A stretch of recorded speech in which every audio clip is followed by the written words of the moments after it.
and ringworm, dandruff, all those kind of skin diseases as a result of, the contact with water from this very, very, unhealthy environment. Because there is defecation, open defecation here, when the water comes up, it carries those feces and deposits them in open water sources like wells, and people fetch water from that well.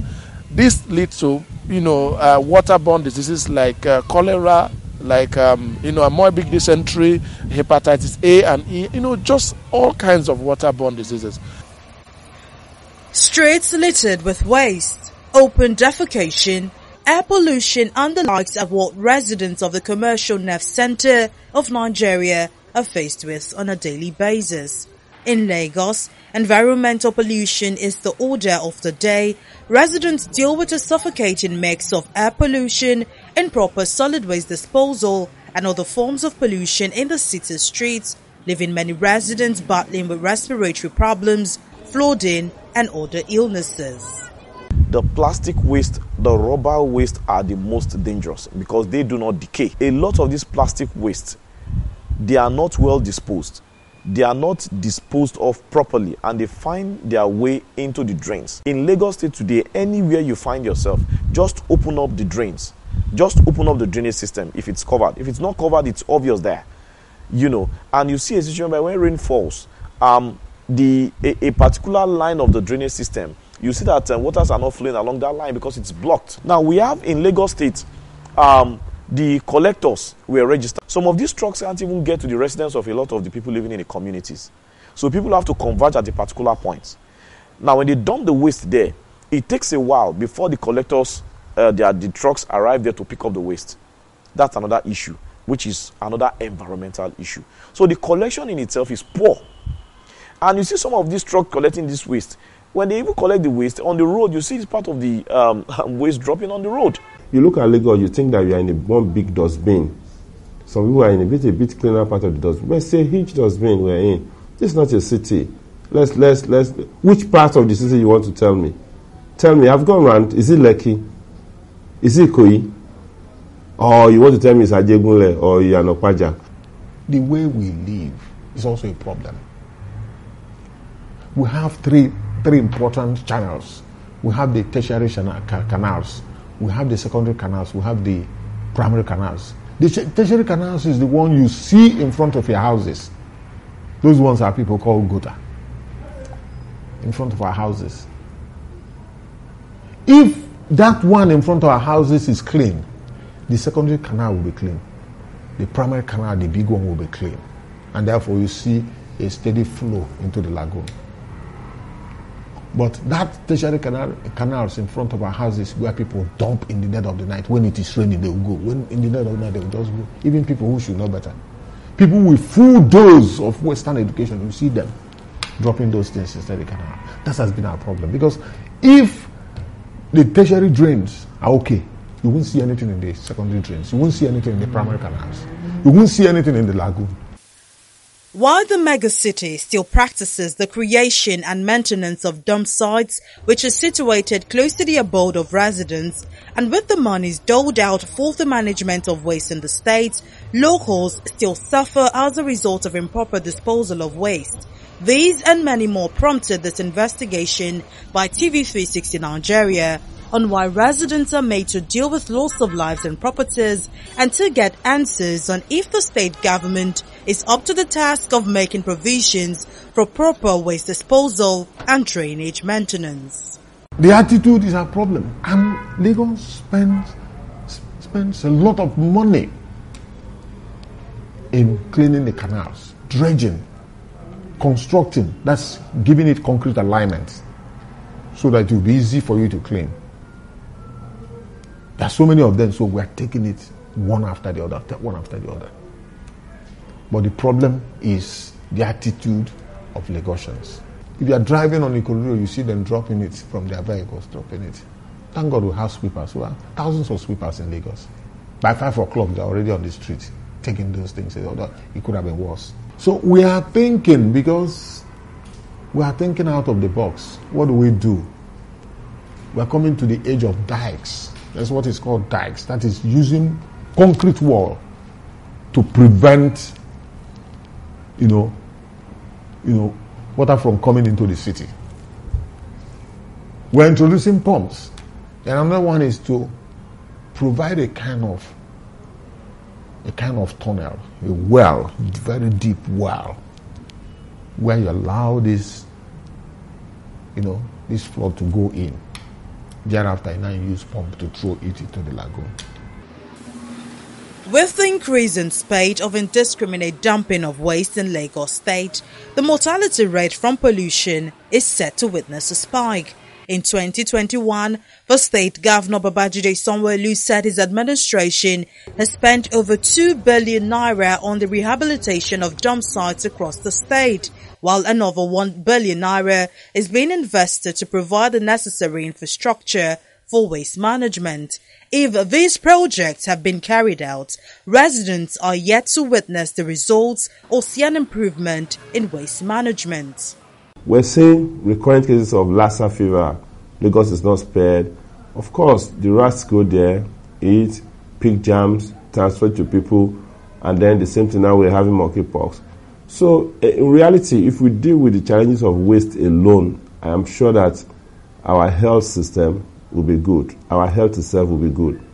Now, when you now get to the waterways, plastic floating, dead animals floating, dead human being floating, microplastic dropping into the water, fish swallowing them, we eating the fish. It's a scandal. It's honestly a scandal. I think the more we put attention to the challenges of the environment and how waste is handled in this part of the world, the better for us. A mega city, 25 million people, still counting, and we cannot get waste right, waste disposal right. We're not ready. The poor waste management system and then the flooding, they go hand in hand. Mm-hmm. So I just want to ask, would you think this is a challenge for the government? Because then again, we have the rules, don't dump your waste, and every other thing that the state government puts in place, but then people do not obey this. So is this a challenge for the government? Would you say the government cannot handle its residents? No. Just like every other society, these things are when you are trained for a long time.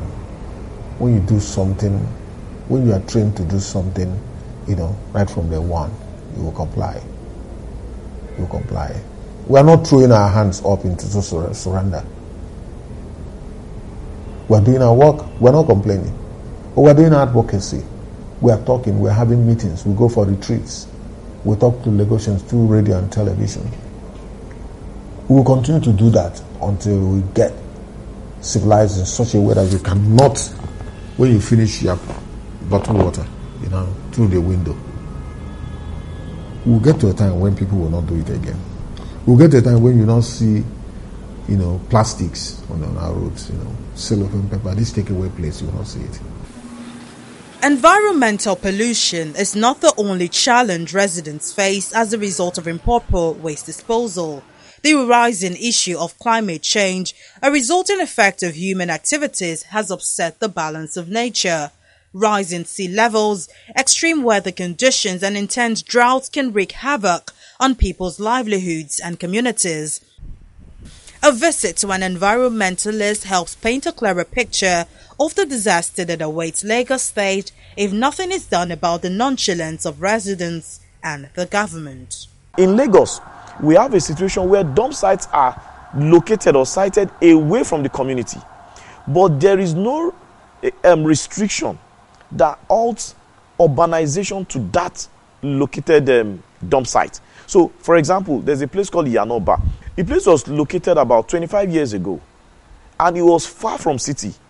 But there was no restriction in terms of urbanization, urban development. Today, there are houses surrounding that dump site. So, health-wise, the people living around that place are not safe. That's one. The Olusosun dump site at Ojota, when it was located, houses were far from that place. It's a place that in those days, because the methane, when the heat from methane starts coming out, you see smoke coming out. You think they are burning the waste. They are not. It's the methane that is reacting. All right. So you see this is from distance. But today, houses have been built around that place such that people who are living there, they are not safe. The water system is poisoned, it's not safe. All right, then the methane that comes out of that, emits from that place, it's not safe for the humans living around there. Lagos State generates 13,000 tons of waste daily, but not all of the waste ends up at designated dump sites. Some end up in canals, drains, and on the road. In terms of management of the dump sites, usually in most countries, these things are kind of like privatized to companies who are genuinely involved in environmental activities, to experts who understand this thing, right? The government cannot do it alone. The government is expected to generate, to bring up, put up legislations. You know, they are supposed to be a kind of, they try to stabilize within the private sector and the public sector, right? But they are not expected to manage the dump sites. Professionals who understands the dangers and the kind of harmful chemicals that comes out of that dump site are supposed to manage the dump site. But here, an agency was created, LOMA, to manage that dump site, okay? And those dump sites are not well managed. We gathered every year to discuss the environment issues in Lagos State. You know, we call it the Climate Change Summit, where a session is dedicated to waste management. It was during that particular period we introduced this idea of having separating waste. But ever since then, the advocacy on separation of waste has been poor. It has been put aside. So waste management in Lagos State now is poor. There was a time they made it mandatory for every house, every building, to have a waste bins, the big bins. Then Loma produced all those things. Today, what do we have? Do we have them at all? People have to find a way to just get their waste sorted out somewhere. During the same time of Ashola, every last Saturday of the month was the Environmental Sanitation Day, where everybody in the community will meet and they will discuss and they will see what they can do. Okay, these are the issues, these are the community issues, how they dump their waste, if they are going to dig the floor, and you know, a lot of things they do. But since they cancelled the monthly sanitation, what has been happening? People pay less concern in terms of what happens within the environment, especially on waste disposal. This sight and the smell being emitted and inhaled is a regular sight and way of life for Lagosians. Dumping waste at designated dump sites located around residential areas are a breeding ground for different sorts of contagious illnesses. Despite the fetid smell, trading activities take place around these dump sites, while motorists, passers-by, and residents close to the dump sites battle with the stench daily. I'm not okay with it because I have breathing issue. Though I thank God that God is taking control. But this thing has affected me again after I got cured. So government should do something about it. It has affected everybody around this place. Both residents, bypassers, everybody. Every living human being is being affected by this thick smoke here. According to the World Health Organization, globally, almost 1 in 10 people are estimated to fall ill every year from eating contaminated food, while 420,000 die from foodborne diseases, which can be deadly, especially in children under 5 years of age, and out of the 420 deaths, 1/3 are children. The World Health Body also says making the environment healthier can prevent about 13 million deaths yearly and avoid 13% to 37% of the world's disease burden. When these places have been contaminated with pollutants, with debris, it blocks the flow of water. And so because it blocks the flow of water, and this was originally a canal that would have served as a route for water to move, the water comes up and fills people's homes. Sometimes when you see children with diarrhea, you battle and they die. You cry, you feel depressed. I remember in one of the situations, one of the instances, the baby was probably playing, a day before and got bad. The mother, they were trying to do what they like. But by the time they brought the baby, lady was bad. In the emergency room, the baby died. The revelation by the medical practitioners raised some form of concern as I proceeded to the Lagos State Primary Healthcare Board for an interview with the Permanent Secretary of the Board, Ibrahim Akinwumi Mustafa. after an official request through a letter submitted at the office of the Permanent Secretary and series of calls and message exchanges with the Public Relations Officer of the board, Olumide Filani. My continuous request for an interview with the Permanent Secretary was turned down with jet lag as an excuse. The request for statistics of Lagos State residents who have been treated for cholera and other diseases contracted through food or water since the start of 2022 was also turned down, as I was informed that such data cannot be easily provided to me for reasons best known to the board. Coming from weeks back where I was told I could get the statistics or the data, it seems like a failed day. However, according to the Nigeria Center for Disease Control, in its July 4th to 31st, 2022 report, citing routine case-based data and outbreak line list retrieved by the National Cholera Technical Working Group, Lagos had 47 suspected cases of cholera, with 1 death. Also, the European Centre for Disease Prevention and Control states that as of July 31st, 2022, a total of 3,610 cholera cases, including 91 deaths, were reported from 31 states in Nigeria, and that as of September 16th, 2022, 1,087 suspected cholera cases, including 13 deaths, were reported in Nigeria. A sit-down interview with a public health expert on the way forward is next on the agenda as Dr. Akanem narrates the poor living condition of Lagosians and its side effects.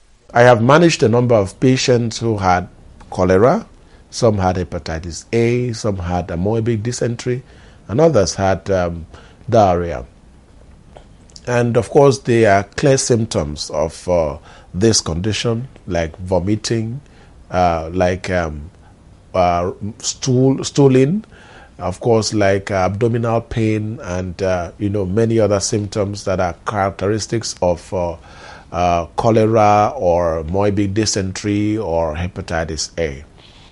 I've practically seen cases where people also have their food stuff, their fruits and other things they sell, edible commodities, fall into gutters, fall into flood water, and they still pick it up and sell it to Lagosians. These are some of the things that are causing the myriads of diseases that we see in Lagos year in, year out. Have you wondered why Lagos is the epicenter of disease infection across the length and breadth of Nigeria? It's because of the poor drainage and the poor disposal of waste. Unfortunately, these are the things that we are experiencing in Lagos. This must stop, and for this to stop, we must improve our sewage disposal, we must improve the disposal of waste materials, and we must limit air pollution as much as possible. Taking a walk around the surrounding of the health expert's residence, and you can tell the reason behind his passionate call for a cleaner Lagos. I stay in Lagos, and I can tell you that in my location where I stay in Lagos, waste is not properly disposed. The gutters are very dirty, and there's no conscious effort to ensuring that Lagos is clean. We pay our dues as at when due, but unfortunately, the waste management agencies are not doing their work. In July 2022, an unprecedented 2-day rainfall claimed the lives of 3 children of the same parents and 4 adults at the Mercy of Christ Apostolic Church in Lagos State. This is one of the many incidents that have transpired in the state, with many living in fear during the rainy season. On the 8th day of that continuous rainfall, which was on a Sunday, the entire Lagos was flooded. And I have a personal friend who works with a bank who was called to come restore funds in the ATM machine. He went there and he was coming back with the wife, and they got their vehicles got taken over by the heavy flow of water, and they dumped them in the wide drainage around Bagada. And after 3 days, that was when they saw their bodies. And this person I'm talking about happens to be my account manager at the GT Bank as at then. So that's my own experience. There are a lot of experiences in Lagos that we have experienced, even in other cities as well. Drains, even in other cities outside Lagos State, where flooding has been responsible for unnecessary and loss of life. and so. And that wasn't the only experience. In that particular year, about a total of 21 people died across Lagos State in different communities. May we not have the kind of flooding we have in other climes, which will lead to the deaths of hundreds of people. That's almost 1,000 people died, I think, either in Pakistan or so. First, government will sympathize with the people. This is a natural thing that we cannot prevent. You sympathize, show empathy. The National Emergency Management Agency says flood has claimed the lives of over 300 people in 2022, with the figure on the rise as bad roads and blocked drainages have led to increased flooding. A World Bank publication, Cost of Pollution in Lagos, estimates that illness and premature deaths due to ambient air pollution caused losses of $2.1 billion in 2018, representing 2.1% of the state's GDP. For the government, the environmental challenges residents face is no fault of theirs, but mainly that of the residents. Nigeria's commercial hub and former capital was ranked 171 out of 172 countries in the list of the world's second least livable urban area and worst city in Africa, leaving the city with its economic, political and security challenges to also dwell in a heap of waste. Mary Kanu, TV360, Nigeria.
Hello and welcome to another edition of Ecosphere. I am Mary Kanu.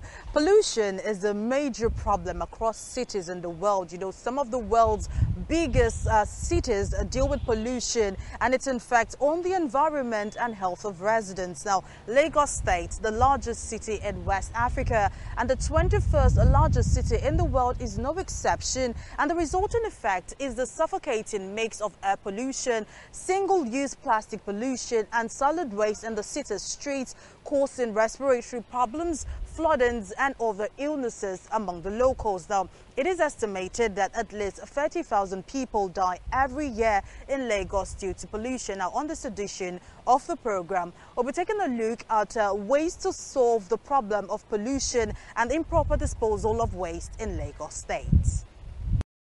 Waste-littered streets, open defecation, air pollution and the likes are what residents of the commercial nerve center of Nigeria are faced with on a daily basis. In Lagos, environmental pollution is the order of the day. Residents deal with different forms of pollution in the city's streets leaving many with respiratory illnesses. Having lived for many years in this area, the Itire-Surulere local government area of Lagos State, some of the residents say they strongly believe the state government does not care about their living conditions. This area now have been dirty for so years. When I was in small self, I was seeing all this kind of thing, talk less of now that I've already been gotten hold. And still yet, the area is still like this. You understand? And I want government to come and do here so that it will be okay. So that water will not be flowed everywhere. And why? Even last month self, a kid fell inside this water, this canal self last month, when there was rainy season then. And we do have power to bring it out. In 2021, the Lagos State Governor Babajide Sanwo-Olu said his administration has spent over 2 billion naira on the rehabilitation of dump sites across the state, while another 1 billion naira is being invested to provide the necessary infrastructure for waste management. If these projects have been carried out, residents are yet to witness the results or see an improvement in waste management. You see all these diseases coming. Now, we're seeing recurrent cases of Lassa fever. Lagos is not spared. Of course, the rats go there, eat, pick jams, transfer to people, and then the same thing now we're having monkeypox. So, in reality, if we deal with the challenges of waste alone, I am sure that our health system will be good. Our health itself will be good.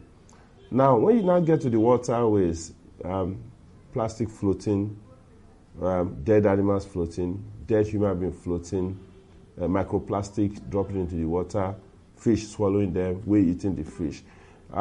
It's a scandal. It's honestly a scandal. I think the more we put attention to the challenges of the environment and how waste is handled in this part of the world, the better for us. A mega city, 25 million people, still counting, and we cannot get waste right, waste disposal right. We're not ready. The drainage system in Lagos is very bad. We've seen cases where vehicles, humans, and other materials worth billions of naira have been lost or damaged due to drainage. This is one of the things that we are decrying in Lagos. Unfortunately, when this drainage, when this flood water make contact with feces that have been deposited as a result of open defecation, these feces make their way into water bodies, open water bodies like wells, where Lagosians get their drinking water from. Lagosians end up consuming water that has been contaminated with human fecal matter, sometimes fecal matter from animal dungs and all other contaminants. They end up being consumed by humans, and of course these humans come down with several waterborne diseases. Unfortunately, we end up having cases of diarrhea, cases of cholera, hepatitis A and E, and many other food and waterborne diseases.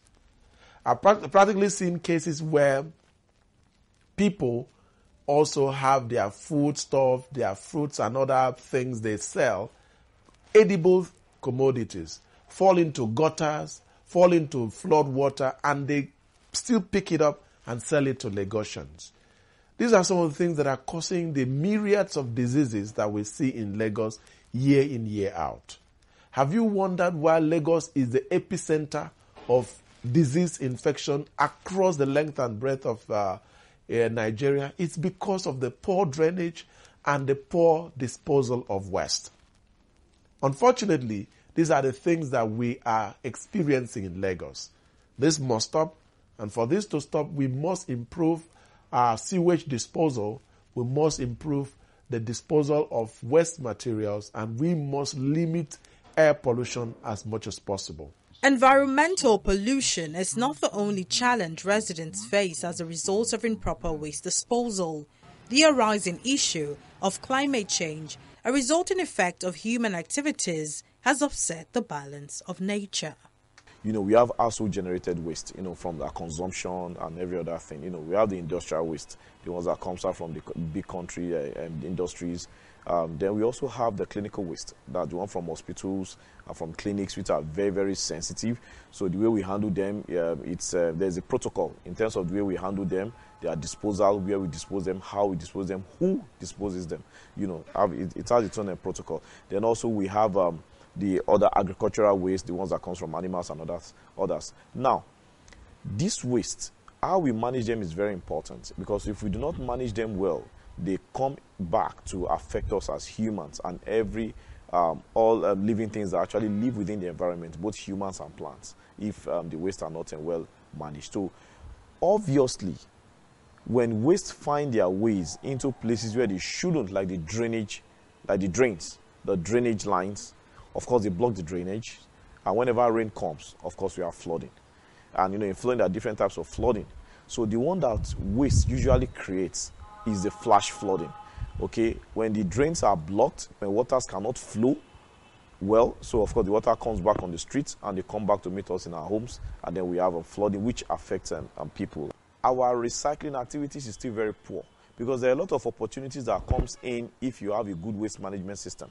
But we are still moving. We are not moving, we are actually still crawling. We have not actually started. Okay, so a lot of this plastic waste, they are not well disposed.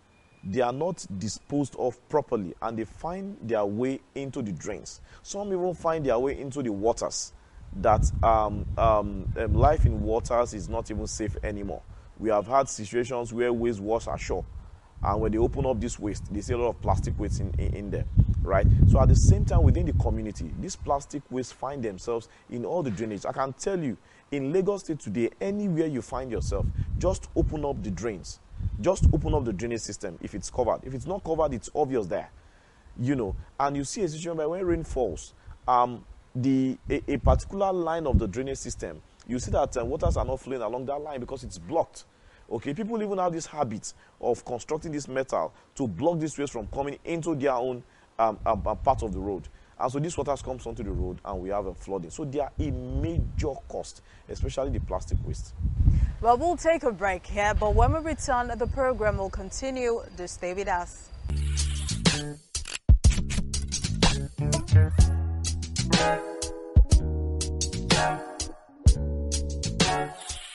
Welcome back. If you're just joining us, we've been talking about resolving the issues of improper disposal of waste in Lagos State. According to the World Health Organization, making the environment healthier can prevent about 13 million deaths yearly and avoid 13% to 37% of the world's disease burden. Lagos State generates 13,000 tons of waste daily, but not all of the waste ends up at designated dump sites. Some end up in canals, drains, and on the road. Okay, we collect this waste from the household. When you collect this waste, we put them together. Then the process, we try to separate the waste. Okay, ordinary, that's how it should be. You separate the waste. Okay, that because there are some of the waste that are recyclable. All right, so you separate them. While the other ones that will be going for total disposal will be the ones that will find themselves their way to the dump sites. Okay, so it's a process before it gets to the dump site. Now, the challenge where the government erred in three ways. One, dump sites are located away from the community. And when these dump sites are located, there should be existing legislations that restrict community development to that area. Okay, if a place is cited as a dump site, it's away from the city, and there's restriction in terms of urban development, because there should be some form of distance between the dump site and where habitable areas. Okay, because from that dump site, one of the worst chemicals that depletes the ozone layer, comes out of the dump site, which is the methane, and it is very, very harmful and dangerous. So dump sites are expected to be sited away from the community. Now in Lagos, we have a situation where dump sites are located or sited away from the community, but there is no restriction that halts urbanization to that located dump site. So, for example, there's a place called Yanoba. The place was located about 25 years ago, and it was far from city. But there was no restriction in terms of urbanization, urban development. Today, there are houses surrounding that dump site. So, health-wise, the people living around that place are not safe. That's one. The Olusosun dump site at Ojota, when it was located, houses were far from that place. You know, it's a place that in those days, because the methane, when the heat from methane starts coming out, you see smoke coming out. You think they are burning the waste. They are not. It's the methane that is reacting. All right. So you see this is from distance. But today, houses have been built around that place, such that people who are living there, they are not safe. The water system is poisoned. It's not safe. All right. Then the methane that comes out of that, emits from that place, it's not safe for the humans living around there. So that's why I said the government have erred in that area in terms of restricting, in terms of putting in place enforcement so that people will not build towards that place. So the government have failed in that area. Two, in terms of management of the dump sites, usually in most countries, these things are kind of like privatized to companies who are genuinely involved in environmental activities, to experts who understands this thing, right? The government cannot do it alone. The government is expected to generate, to bring up, put up legislations. You know, they are supposed to be a kind of, they try to stabilize within the private sector and the public sector, right? But they are not expected to manage the dump sites. Professionals who understands the dangers and the kind of harmful chemicals that comes out of that dump site are supposed to manage the dump site. But here, an agency was created, Loma, to manage that dump site, okay? And those dump sites are not well managed. The third aspect where the government is not performing well in that area is the waste collection in itself. Now, we have in Lagos State, the collectors were registered, okay, fine. There were a list of items that they must procure before they can be listed as one of the collectors, you know, like the trucks the crop for with the waste collection trucks and what have you. Now, a lot of them are using trucks that are dilapidated. Some of them have trucks that are not enough to cover the area that has been allotted to them. Okay, and you discover that the collection is poor. Some of these trucks can't even get to the residence of a lot of the people living in the communities. So people have to converge at a particular point. Now, when they dump the waste there, it takes a while before the collectors, the trucks arrive there to pick up the waste. That's another issue, which is another environmental issue. So the collection in itself is poor. And you see some of these trucks collecting this waste. When they even collect the waste on the road, you see this part of the waste dropping on the road. Okay? And they litter everywhere. So driving to that dump site is another issue. And all these things, they have its they have their effect, you know, and it has to do with proper waste management system. In the second quarter of 2022, a global livability index report by the Economist Intelligence Unit ranked Lagos State 171 out of 172 countries in the list of most livable cities in the world, meaning Nigeria's commercial hub and former capital was ranked the world's second least livable urban area and worst city in Africa. But the state government says the continuous attitude of littering by residents results in the deterioration witnessed in the state. Lagosians are trying also. They come here, they come from their community and come and give us information here. And you go. When you get there, it's true. One big man would have taken up, would have built on the drains.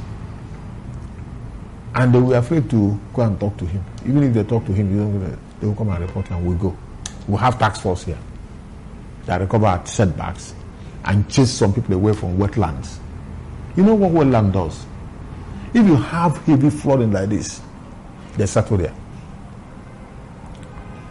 That's where it's supposed to settle. Then when the rain stops, it will now start moving into the lagoon. You will see grass is there again. But that does not mean that you have to go and build there. It's low. There are areas we have in Lagos here are not supposed to build. You're not supposed to live there. Itorabadia is one of them. Shibiri is one of them. There are places in, Ketudia that you are not supposed to live. Yes, you will see greens, but you won't know that underneath that is water. So you are not supposed to live there. And so many of them, agility, all of them, you are not supposed to live there. I can't trace it here now. We should call the names. Where you are not supposed to go and live. There are wetlands, low-lying areas, below sea level.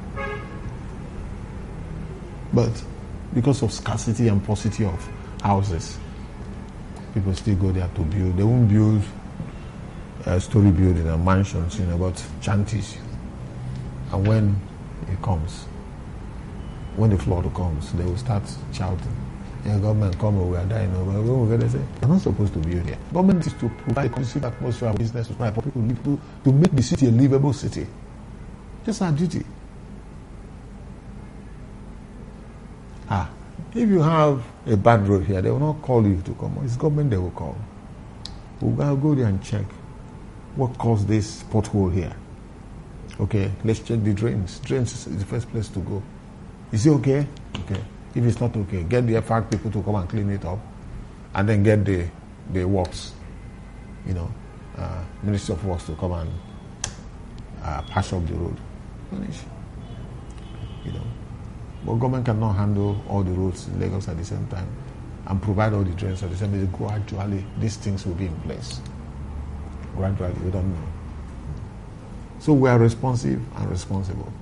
We care. Government is established to serve the people. You are serving the people. You are not serving yourself. That's what we do. Well, that's how much we can take on this edition of the program. Many thanks for staying with us. I am Mary Kanu. Bye-bye.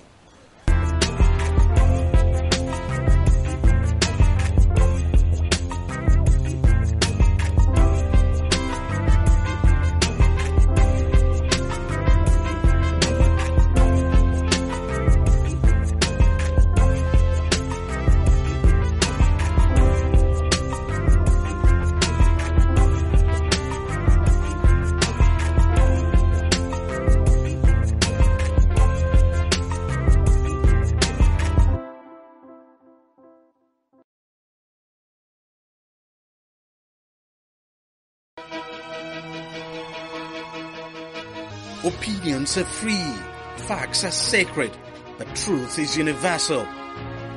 How, in practical terms, can we, for instance, de-escalate the tension? President must see himself as the President of the Federal Republic. We know where the enemy is. 3 places. The Lake Chad Basin, the border area between Nigeria and Cameroon, and then the Sambisa Forest. On TV360, we give you a complete dose of everything. Opinion, facts and undiluted truth.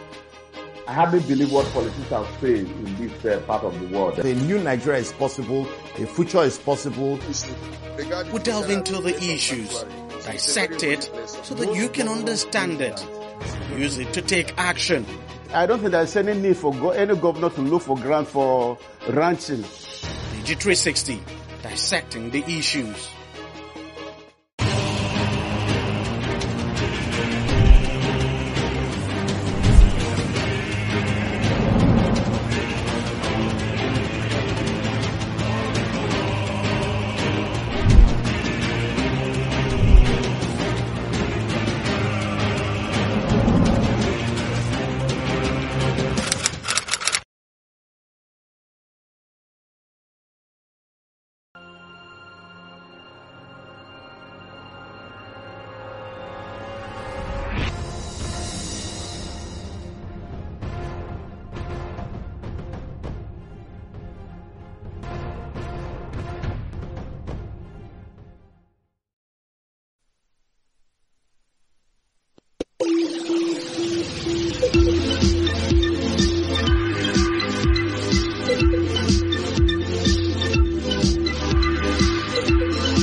Hello and welcome to the program. I am Folashade Ogurinde.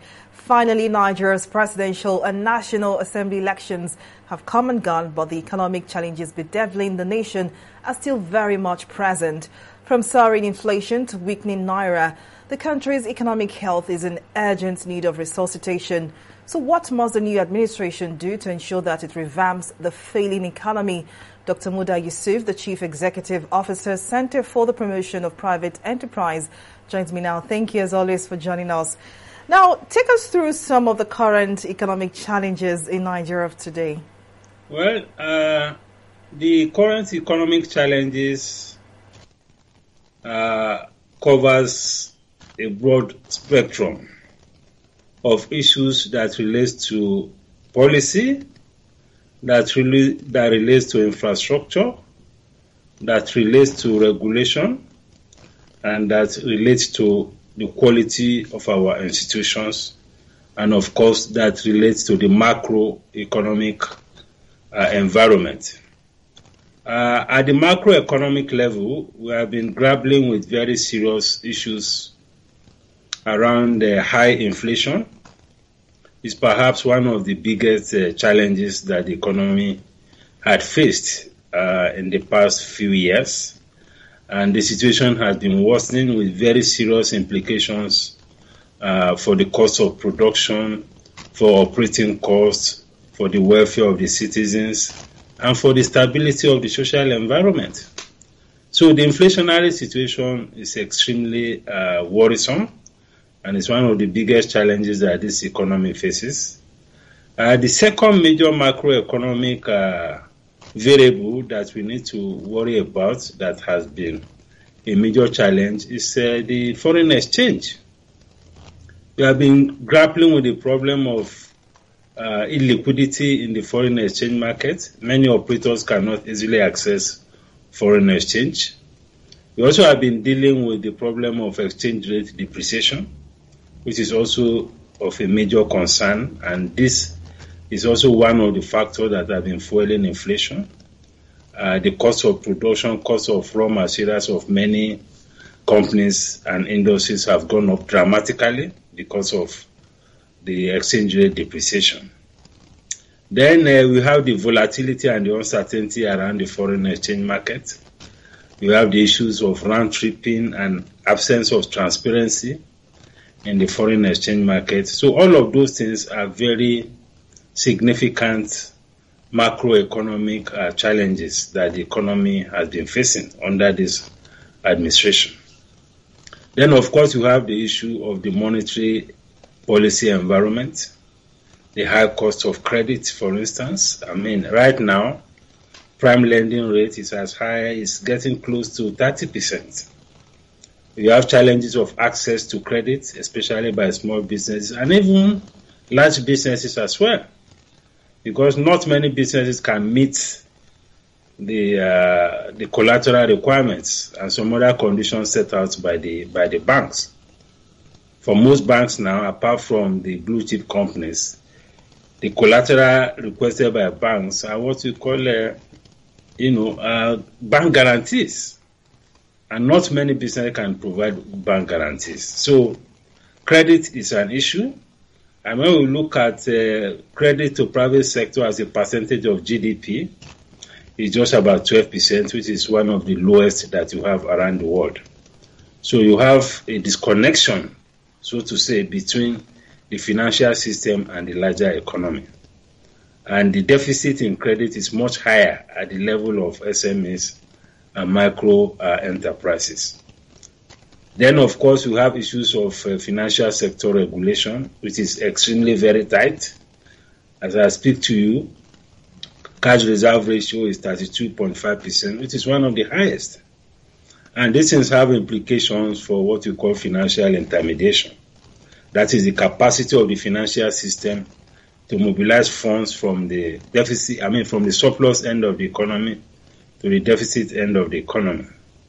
Then you have structural issues around issues of power, issues of transportation, railway system, and all of that. All of those things also are very big issues even though the current administration has done some work, I mean, they have spent some money and made some investment in the area of road construction and to some extent in the area of the rail system.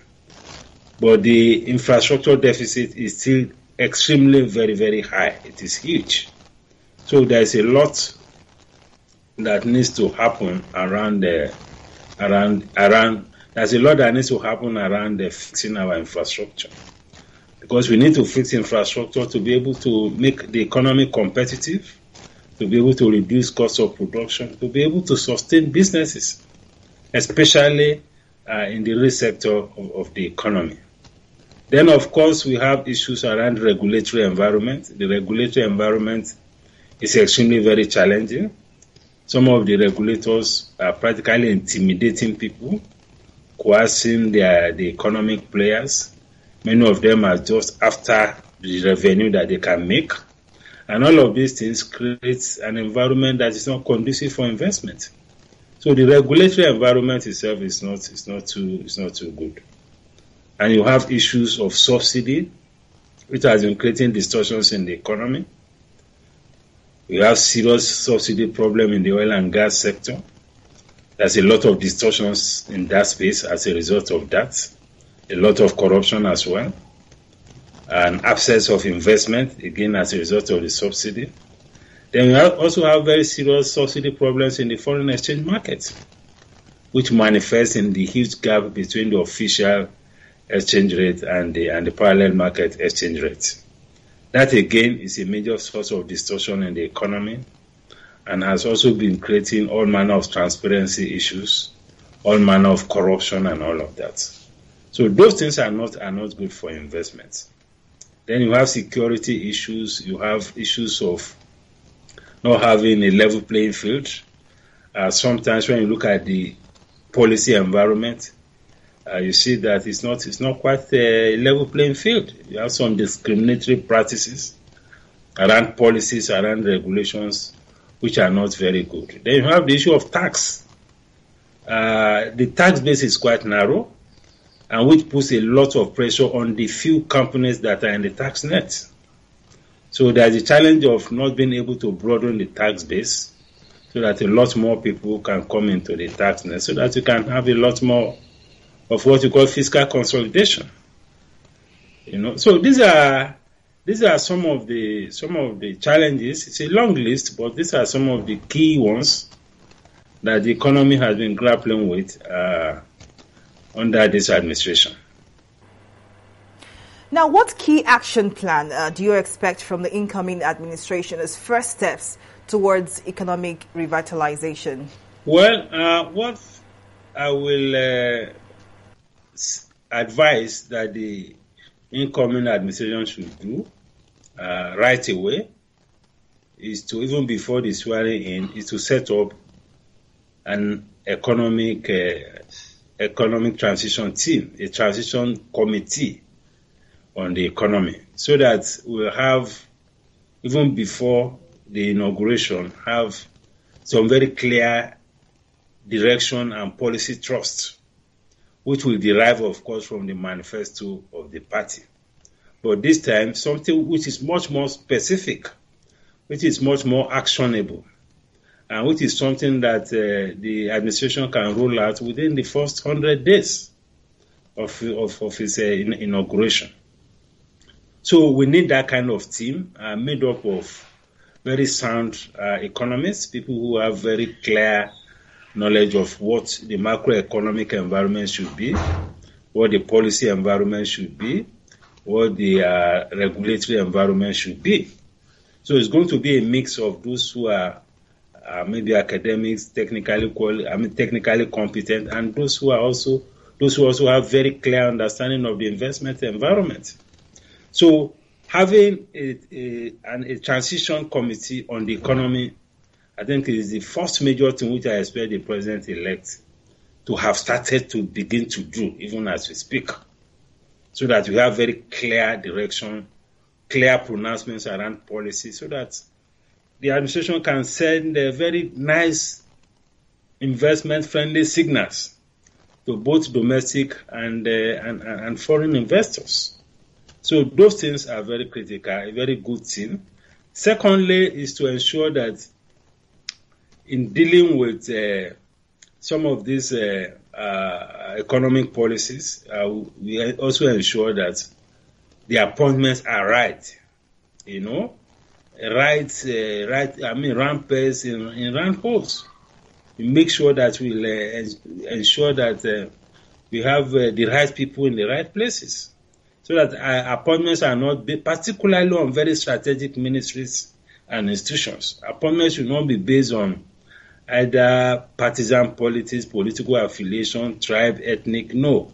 It has to be people who are very competent, who are very technical to handle such ministries. And they must be, and the administration or the president himself should give them that room, that space, that freedom to be able to come up with quality economic policies, quality regulatory framework, and all of that, so that the economy can move forward. Because once you have a very good team to drive the economy, that will drive a lot of confidence.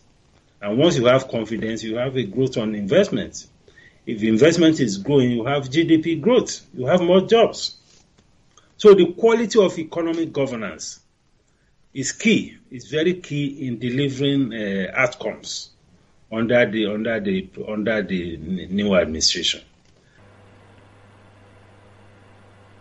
Now let's talk about the oil and gas sector, because we all know how important this sector is to the economy. What key reforms are you expecting? The oil and gas sector has been, bastardized. It has been crippled by all manner of bad policies, political interference, bad governance, and all of that. Absence of accountability, absence of level playing field. So if the administration takes on particularly the Petroleum Industry Act, which is an embodiment of all of the reforms that we expect in the oil and gas sector, if the new administration commits to the implementation of the Petroleum Industry Act, that will also go a long way. So those two critical reforms, at least, should be very high on the agenda of the administration. Now, just before I let you go, could you share with us your insight into foreign exchange policy reform, trade, as well as taxation? There are also need for reforms in the trade policy area, so that we have a much better environment for international trade, less bureaucracy in the trade process, less corruption, removal of all of these customs checkpoints, review of the tariffs to support trade, to make trade more efficient, and making better use of technology in order to ensure that you have better trade facilitation environment. And the Nigeria Customs must be made to commit to issues of trade facilitation, not just focusing on revenue. So trade policy reform is also a very critical one. Then we have power sector reform. The power sector reform that was done some years ago also still have a lot of gaps, a lot of shortcomings. We need to review it and fine-tune it properly to ensure that we're able to attract more investment in the power sector. Because as we speak, we still have very, very huge deficit in terms of power. I'm talking of power demand to power supply. The deficit is extremely high. And it's an opportunity just as it is also a challenge. So in order to attract more investment into that space, we need to reform it and make it a lot more investment friendly. Tariffs needs to be such that can attract a lot more investment in the entire power value chain, and the governance structure of the companies in the sector also needs to be properly reviewed, so that we don't have a situation where the power sector companies are also exploiting consumers. So for instance, issues of metering must be made mandatory for all the power sector players. But more importantly, is to have a reform that will be able to drive more investments in the sector. Then we have issues around the tax. The tax environment needs to be such that the base is broadened so that we can have more revenue. The administration of tax system needs to be a lot more efficient, with very little loopholes. And all those who are not in the tax net We need a framework that can bring them into the tax net. Because our economy is peculiar, we have almost 50% of the economy in the informal sector. So if you continue to go with the conventional forms of taxation, like VAT, like company tax, education tax, you may not get much from that sector. So we need a model, a tax model, that will be able to bring a lot more people into the tax net. And that speaks to the need to move away from, direct taxation to indirect taxation. And that is what is even contained in the national tax policy. Then we should have sector-specific policies. And this will require engagement of each sector. Because each sector has peculiar challenges that the government needs to address. Whether we are looking at ICT, we are looking at broadcasting, we are looking at the media, industries, agriculture, poultry, pharmaceutical, oil and gas, aviation, insurance, banking, all of them have different challenges. So we should have, the new administration should have a framework to engage sector by sector. And the outcomes of that engagement should be brought to the table of the president for proper deliberation so that there can be appropriate intervention, very quick intervention in all of those sectors so that this economy can move forward. So those are some of the things I think the administration should do. And all of these things I've outlined, they can be done within the first 100 days so that we can, put the economy on a very sound footing. Well, Dr. Muda Yusuf, CEO, Center for the Promotion of Private Enterprise, thank you very much, as always, for your time and your contribution. Well, we'll take a breather now, but Money Matters will be back shortly. To stay with us.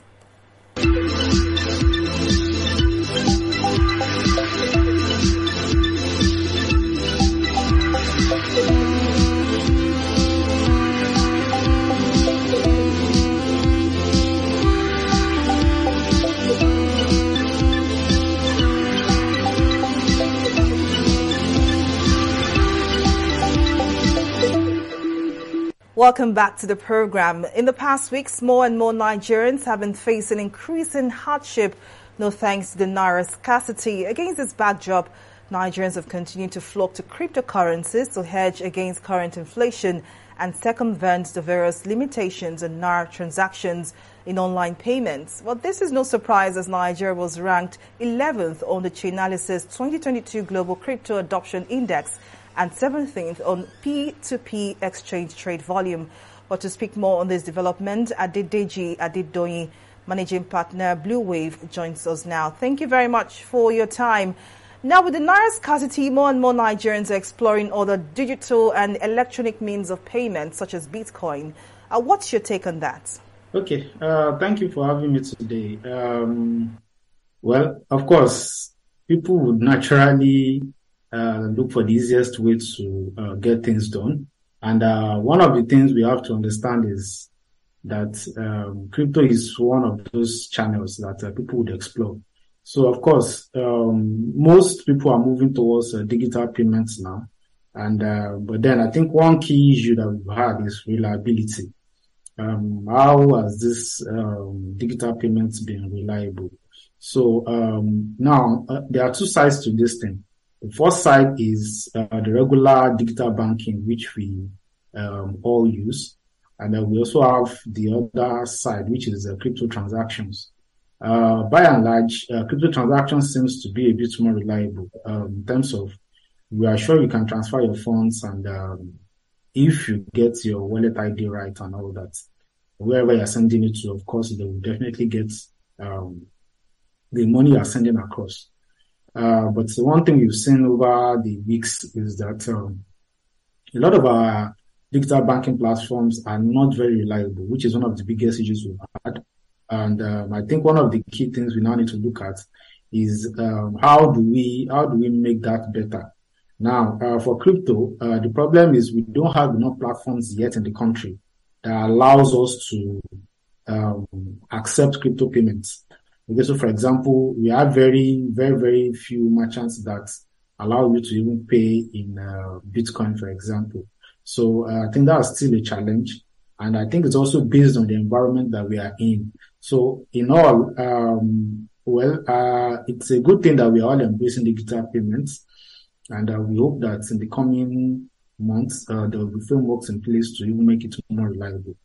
But for crypto, for now, it's still a bit dicey. And I hope that maybe in the next coming months, we'll definitely see some improvement also in using crypto for daily transactions in Nigeria. The recent launch of the Send Globally feature by the US-based Bitcoin company Strike in partnership with Nigerian Bitcoin company Bitnob now enables remittances from the US to Africa to happen at lightning speed. Now, what impact will this have on the growth of digital payments in Nigeria? Well, in my own personal opinion, I don't think there will be any big changes, largely because it's a bit harder for you to convert. Even if you send me Bitcoin, the people you are sending money to, they need the money like yesterday. So even if you are sending it via Bitcoin, they still need a medium to convert this money into probably naira or dollars. Okay, so for remittances, except maybe if the transfer charges are quite low, then it might be an incentive. But in all, I don't really see it as a big market, in the sense that there are a lot of remittance companies that allow you to probably just send money into Nigeria in dollars, which is pretty straightforward. So for crypto, because a whole lot of people, as much as we talk about crypto, is not still very wide use in the country. It's not very wide use in the country. So even if you send someone, maybe your village, for example, you send them Bitcoin, it's a lot. The process for them to get the physical cash is a lot longer than you just sending it to them, maybe in dollars, and they can walk into the bank and pick it up in the bank and just change it and start spending the money. So I think for remittances, it might maybe in the future, if there are easier ways to convert the money from Bitcoin to naira to dollars, and there's more banking integration, maybe that could take off. But right now, our banking system is not integrated into crypto right now, based on CBN policy. So it's going to be a longer process, and I don't think most people that are expecting money from abroad would want to go through all that process to convert their money. But of course, it's a welcome development, and I think as we also move forward, we'll see things like this happening. But I think the question would also ask is that how big is the market for some of these things that we are proposing? Now, we've seen that despite this push, there's still a cloud of regulatory uncertainty from the CBN. Do you see a change in the nearest future? Well, based on, I will call it body language now, based on body language of financial regulators in Nigeria, I think we are getting to that point where they are trying to create a framework to allow cryptocurrencies to operate within the economy. And a very good example is the adoption of the e-naira. Even though it has been slow and it has not been as successful as we had hoped for, but then the e-naira is an offshoot of the cryptocurrency also. So in a way, I think we're already doing that, and I think some of the other agencies aside from CBN have actually expressed interest in creating regulatory frameworks to help cryptocurrency in Nigeria.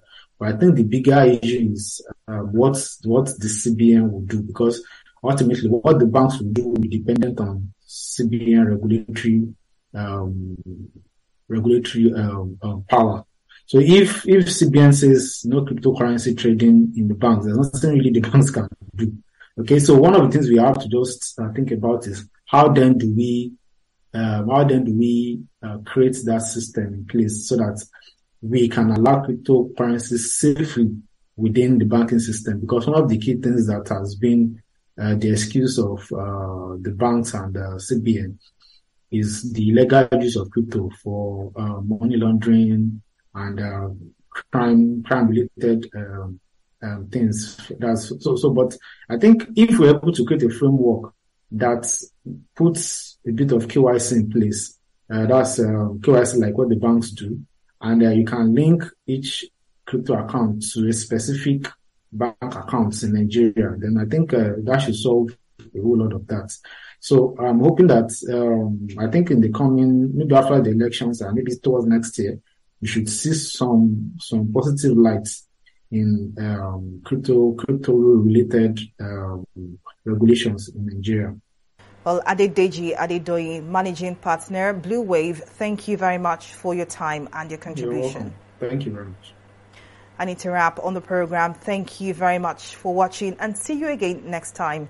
I am Folashade Ogurinde. Bye for now.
Thanks for joining us on News Now at this time.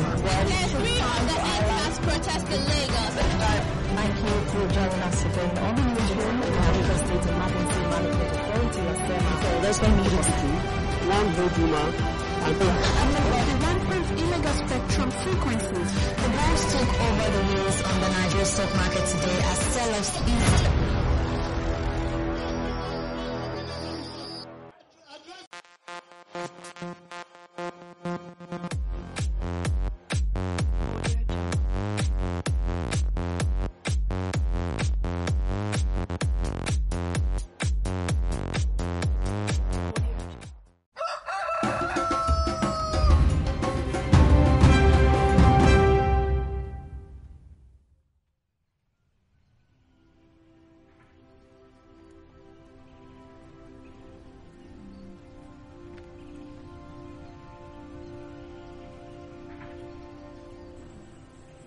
Thank you for coming, sir. Yes. I was expecting the noise. Noise? The siren and everything. Can't I have a break even for a few hours from these sirens as well? Now I see why you want to come back here now. Yes. You can see this place is more friendly, isn't it, than Abuja? Wow. So how much do you miss it when you're not here? Well, very much so. That's why when I come, I keep my eyes very wide open, as if it was the first time I'm coming. This fruits bearing trees are growing very fast. Yes. So you're counting the days now? I am counting the days, not even the months.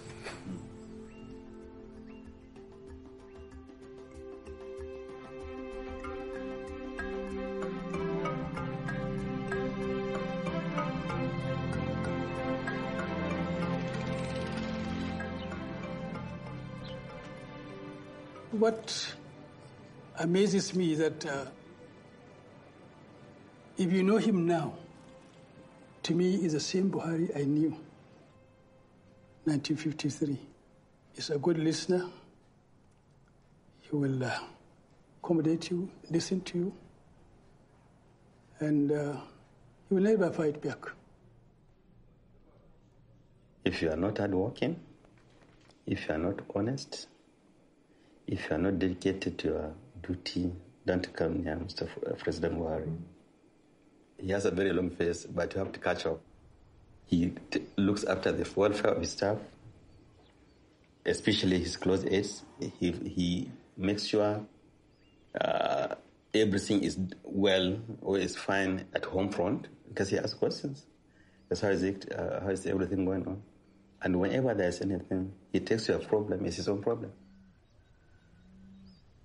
The ordinary people are his friends.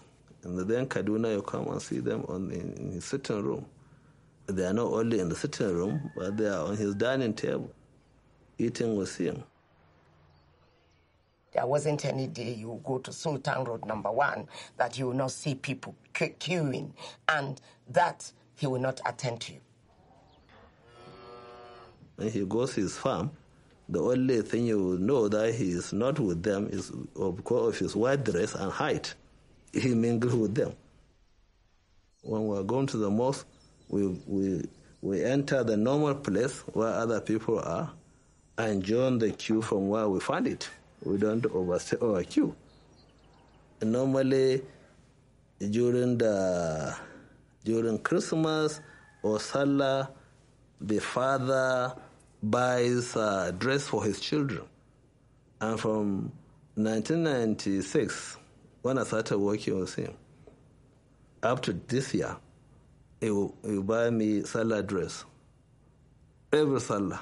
So along with his children. So I'll have my own children, my own Salah dress. When my mom passed away, we were going to hold a commendation service for my mother in Lagos, and I just sent her some cards. I sent one to his house in Kaduna. Lo and behold, on the day an SUV just drove into the premises of the hall, and I went to welcome whoever was in it. When he opened the door and I saw him, I was shocked. So you could make it? He laughed. And he stayed with us throughout that service, a Christian service. A man they used to call a Muslim bigot. He stayed throughout that Christian service. It was one of the things that convinced me that the man was not who people were saying he was.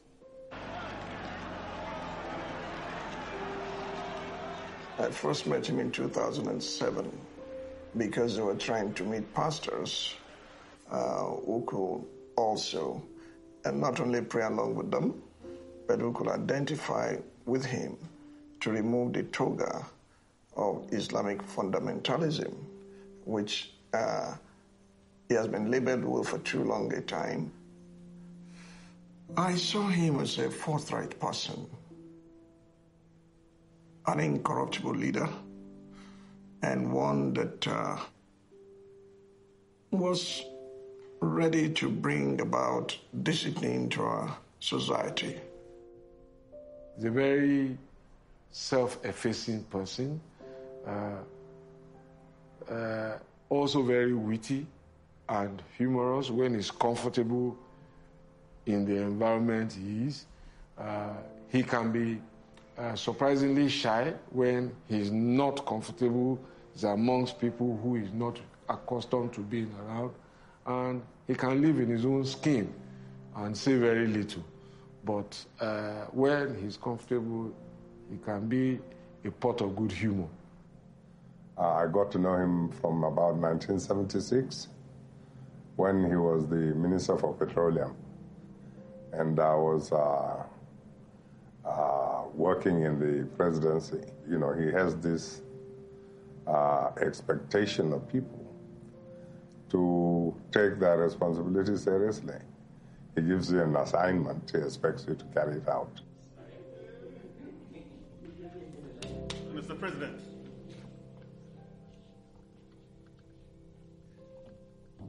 President Buhari, you walk into his office, see him reading, let's say, a memo.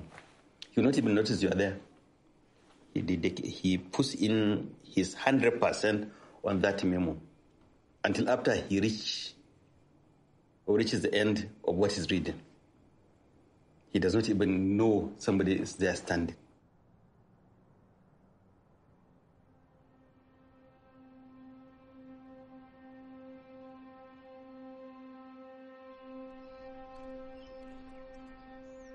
We first met January 1953. Buhari, as a child,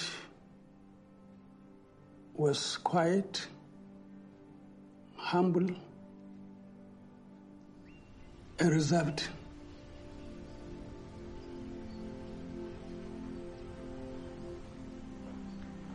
There's one thing I also learned, that you lost your father very early. How was that growing up? Yes, well, it was a difficult time. I didn't know my father, so I was an orphan, which means I didn't enjoy the protection of a father. I didn't know my father. And I went into a boarding school for 9 years. 3 of the primary school and 6 secondary school. Yes, I miss my parents, but I was lucky. We were a generation of lucky people. His father passed away when he was 4 years old. His father had 3 wives. Muhammad was the youngest of 23. He had sort of surrogate fathers throughout his career, including within the military and including within the school system. He was brought up by his senior brother, who was a teacher. He is one of our teachers. So he had a good home training under the care of his senior brother. President Buhari is my uncle. I'm his nephew. My name is Amandaura. His mother, Hajia Zulehat Musa, is my grandmother. Her first child was my father. Her last child was Muhammad Buhari. My father was his guardian, but it was tough for him, but tough for us also. Life was very tough in those days. You went to school in the morning, you came back and you go to the bush, collect firewood for the night reading. We had no lamps in those days. We used firewood to light, and we had slates, which we wrote chapters of the Quran and read. And so you have one chapter, you read it during the session, and then tomorrow morning you wash it, and another chapter or a piece thereof is written, and you learn it by heart. So when I was away from home, I think I was constrained to behave myself because there was nobody to rescue me. So I was behaving myself. As I said, I became a class monitor. I became a junior prefect. I became a senior prefect. I became a head boy. You know, boys will be boys. You will transgress on occasions. You'll be late for school. Refuse to attend lessons sometime. Go out to play, and that will be severely punished. Whoever did that will be punished. And the teachers were I wouldn't say harsh, but they were disciplined. They taught us discipline. If you transgress, they lash you. There was discipline in schools then.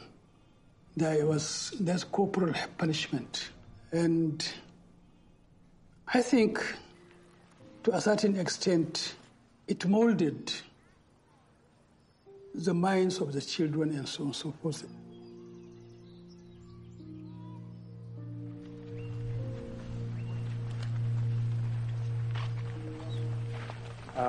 Our generation was very lucky.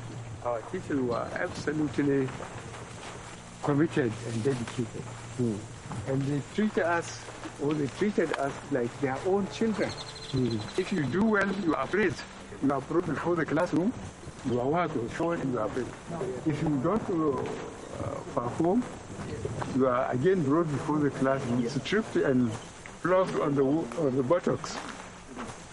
And there is no way I can forget school, because what we call the teacher I see there, called Malam Abdul, is a very strict person. And he doesn't spare the rod. We call it Bulala. Really. We don't like the rainy season approaching because we have to go to school farm. You wouldn't be late there, just like a classroom. And if you are late from 6 to 2, Bulalas on your buttocks. And you have to remove your shorts so that you get to the message proper.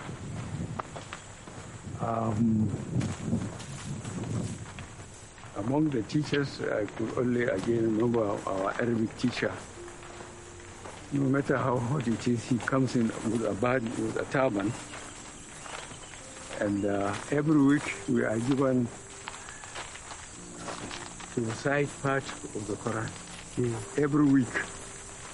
And the only thing we can do with the body is to report sick if we haven't recited the part given that week. So we report sick. But even if you report sick, then you are stopped from going to a breakfast break until you recite the verse you are given in the class. You didn't get too much Bilala because you are always like a leader in class. You will be very surprised. I got a lot because I try to avoid going to the school farm. And if you miss it, you are not allowed to go on breakfast break. So you will have no break until the school is closed. But what I do between the first whistle and the last one, I go over the wall of the school, rush to home, and sometimes I'm eating up to the time I'm going to the classroom. And no one could forget those days. Trying to be clever by half. How did a boy from Daura end up in Liverpool, straight out of secondary school?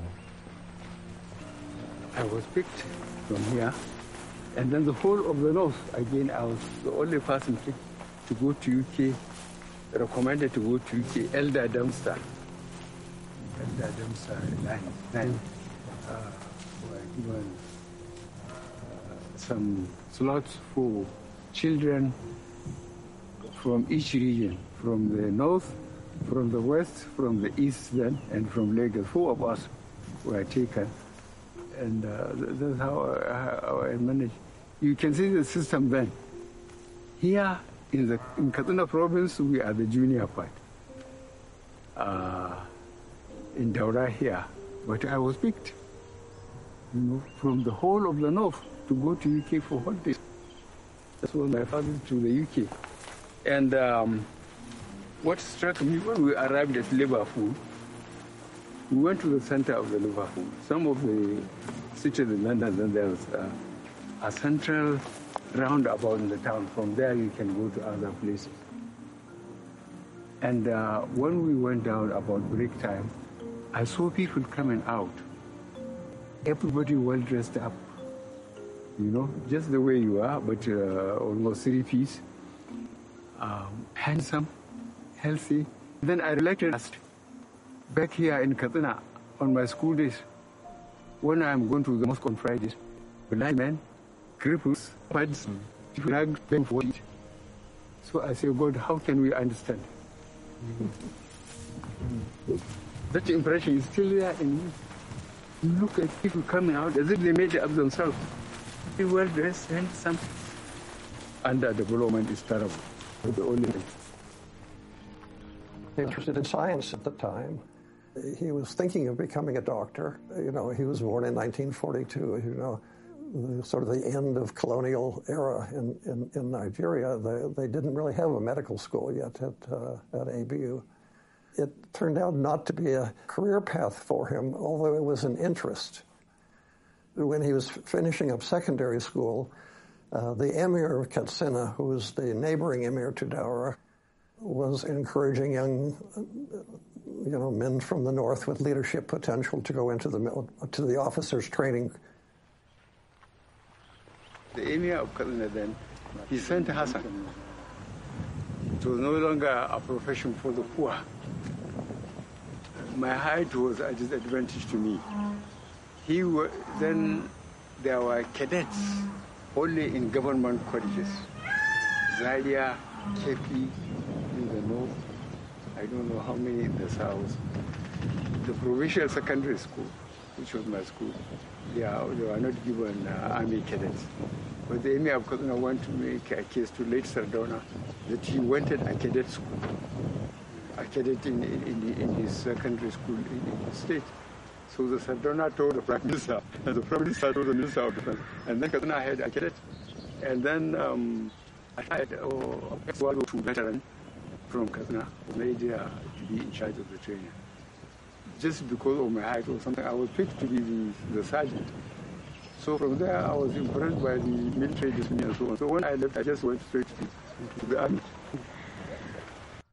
He was very active with the idea of uniform, discipline, and extracurricular activities like night exercise and drills that attracted him very much. And he was eventually, plus he had a few friends like Shehu Eradua, may God have mercy on him, and Jega, Emir of Gwandu, and Magoro. They were his classmates, and they all started, so that the hard instinct also had an influence in his decision to join the army. And he has never regretted it since.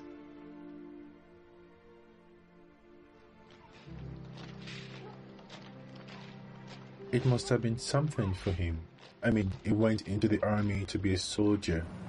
Then there was a political crisis, the coup and the counter-coup, then the Civil War. This is where the value of fighting for country comes in, because at every point of his military training, he was taught, you fight for your country, you die for your country, and you do it with honor. And so the idea of splitting the country just sent shockwaves through these people. Even though they knew some of these counterpart officers on the other side, they never saw it as Buhari never saw it as an Igbo thing, as an ethnic thing. He always saw it as the rebels and the attempt to split the country.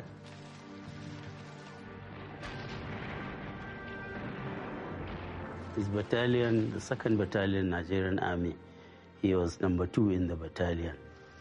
They were the first to fire shots. A battle in which they were advancing, and the opponents, the rebels, shot at them, and the fellow on his right was killed, the fellow on his left was killed. But he was unscathed. It was dreadful. I was so afraid reading the dispatches to see the casualties, and I always pored over the casualties to see if his name was involved.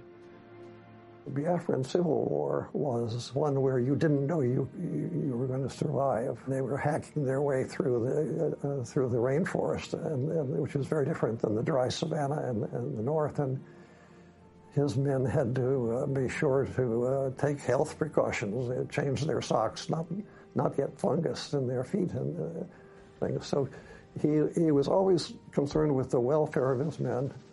I think even his critics would say this, that this was a young officer who took his leadership seriously.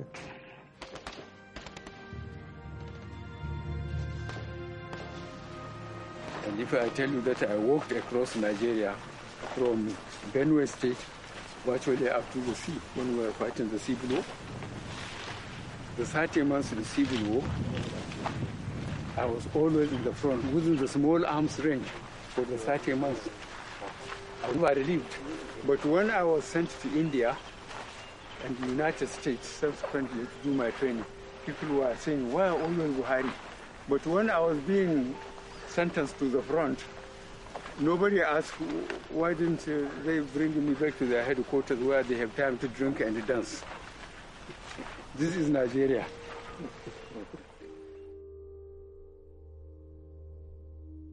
There was a bloodless coup today in Nigeria, which is Black Africa's biggest and richest nation and the world's 8th largest oil producer. The overthrow of strongman Major General Yakubu Gowon.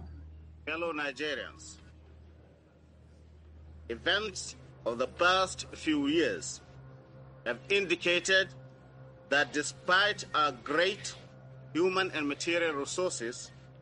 So, how do you met the then Colin Buhari when he was governor of the Northeast?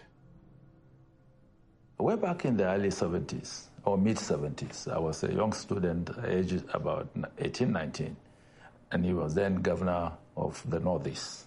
He was military governor of the Northeast, and I was a young student activist as the Secretary General of the Students' Union in the then Northeast College of Arts and Sciences.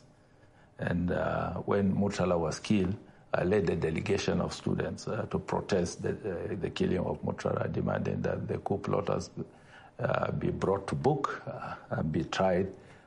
Well, he was quite a very serious-looking military officer, and my impression of him was that he was somebody that was destined for the future to become an effective leader in this country. General Shehu Yaradua, may God bless him, may Allah have mercy on him, told me how Buhari was made Minister of Petroleum in Obasanjo's government. They set the group who were naming ministers and governors and so on, and they said, who is the most honest and the most serious among the officers of the Nigerian army? The one with the most integrity, and they honed in on Buhari. So they appointed him Minister of Petroleum, and they all thought he will not get his hands dirty with oil money.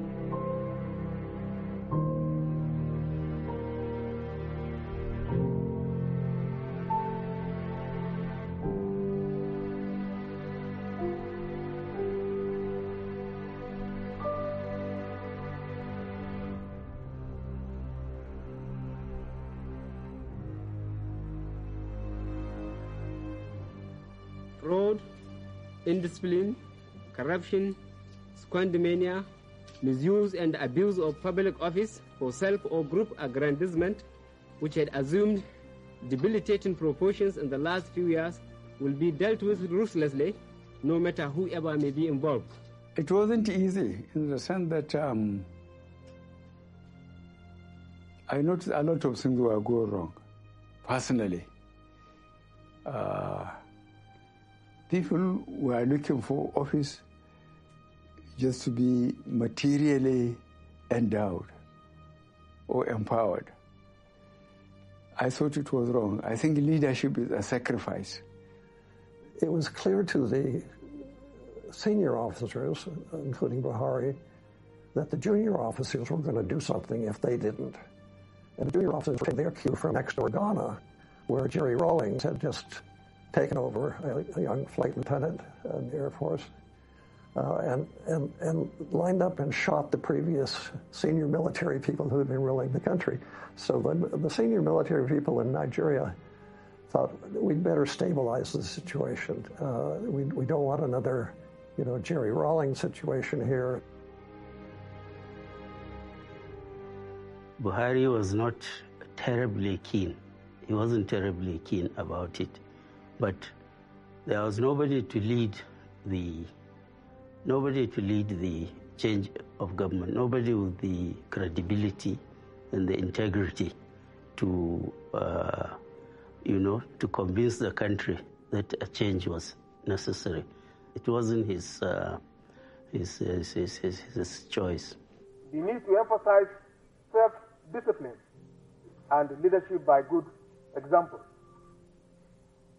Begin by drawing public attention to little but important everyday manifestations of indiscipline, such as try to impose discipline on the country. So it was a kind of a culture clash between military culture and the Nigerian grassroots culture, if I may say.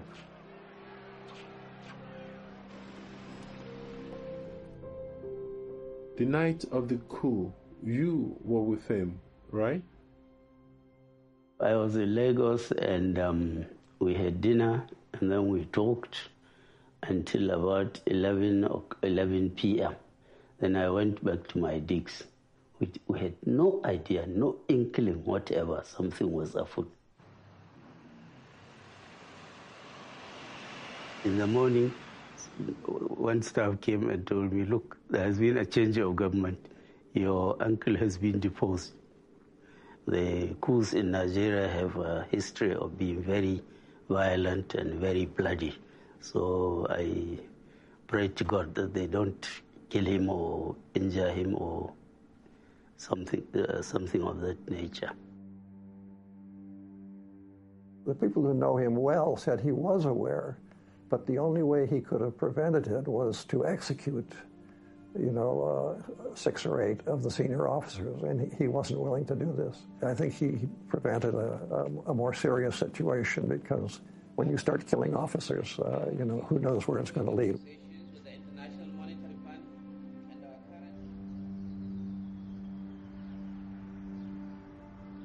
Now he's down in Benin. He's under house arrest. He's living in a cottage with guards.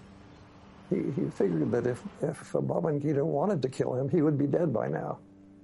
So it was really a question of just marking time and using it to realize, well, this is the end of his military career, and it was possible for people to visit him, but only with the permission of General Babangida, who is now in charge.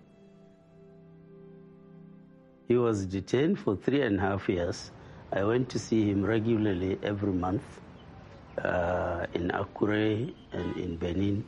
Very restrictive, and it's very boring, and he didn't know what eventually the government would do with him, and he was only released on the death of his mother.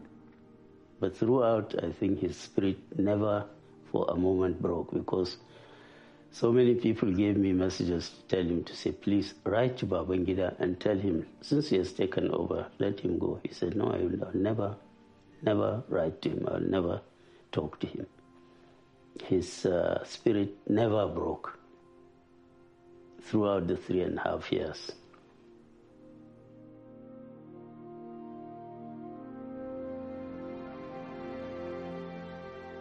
Even though Jonathan Abacha was part of the military elite that toppled his government, out of patriotism, to save the government, he accepted to serve as the chairman against the advice of many of his close associates.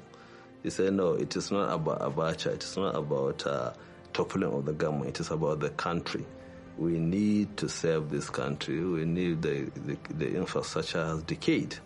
So he accepted the chairman, and quickly he assembled some professionals, largely young men, and we went into work. If you go down even to our hospitals to check, we see, if you see linens that are curtains, shielding the beds, besides the few procurements, you will see PTF inscribed. If you see the roads today and you go through from north to south, there hasn't been any corner you will go through without seeing the project of the PTF. If you see hospitals with equipments, basically even in the theaters today, you will see that you will have the little, inscription of the PTF.